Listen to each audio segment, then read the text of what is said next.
आषाढ तळणी म्हटलं की तिखट पुऱ्या ह्या आल्याच. अगदी टम्म फुगलेली पुरी या ठिकाणी बनवून तयार केलेली आहे. अवघ्या 15 मिनिटात ह्या ना पुऱ्या बनवून तयार होतात. आता या ठिकाणी एक पुरी तुम्हाला ओपन करून दाखवते. बघा आतूनही मस्तपैकी शिजली गेलेली आहेत. चला तर मंडळी, मस्तपैकी या ठिकाणी तिखट पुऱ्या आपण करूया. रेसिपीला सुरुवात करूया.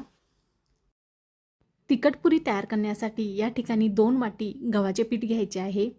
2 वाटी गव्हाचे पीठ घेतल्यानंतर यामध्ये ना 2 चमचे बारीक रवा घेतलेला आहे, तो घालून घ्यायचा आहे. 2 चमचे बेसन पीठ घेतलेलं आहे, तेही घालायचे आहे.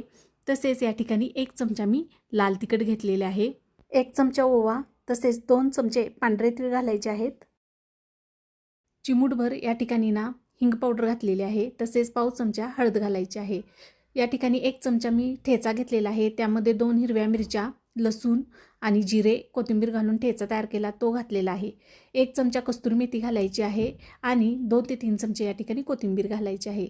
चवीनुसार मीठ घालून घ्यायचं आहे.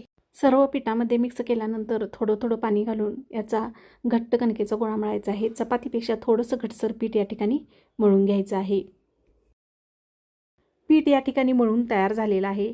अशा पद्धतीने पीठ मळून घेतल्यानंतर थोडंसं मर्दून घ्यायचं. आता हे पीठ मर्दून घेतल्यानंतर 5 मिनटं आपल्या ह्याला ना रेस्ट करायला ठेवणार आहोत. कारण यामध्ये रवा घातले, याला थोडंसं आपण भिजवून घेणार आहोत. आता 5 मिनटानंतर बघा परत आपल्याला हा गोळा मर्दून घ्यायचा आहे. आता याचे छोटे छोटे गोळे तयार करून घ्यायचे आणि पुऱ्या लाटून घेणार आहोत. पुऱ्या लाटताना तेल किंवा पीठ लावायची गरज नाही. तुम्ही अशाच पुऱ्या लाटू शकता.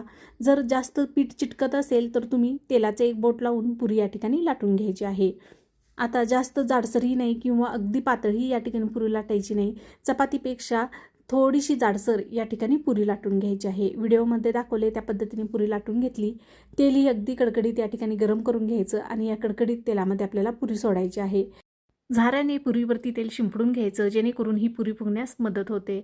अशा पद्धतीने सर्व पुऱ्या मी बनवून घेतलेल्या आहेत. 2 वाटी गव्हाच्या पिठामध्ये या ठिकाणी ना 25 पुऱ्या बनवून तयार झालेल्या आहेत. या तिखट पुऱ्यांना दह्याबरोबर खायला खूपच छान लागतात. माझी जर ही रेसिपी तुम्हाला आवडली असेल तर नक्की ट्राय करून बघा. परत भेटूया नवीन रेसिपीबरोबर. तोपर्यंत रामकृष्ण हरी. धन्यवाद.